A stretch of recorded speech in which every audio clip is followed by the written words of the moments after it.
Short and stubby. Cool.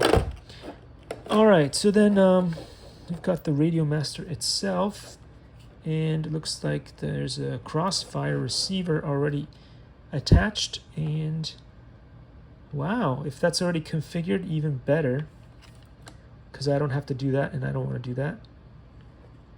This is looking cool, guys. So the crossfire receiver is already connected as is. I don't know if the batteries are in the remote or not. Maybe those are spare batteries.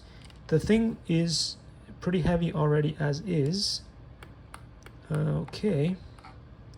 Oh, it feels good in the hand.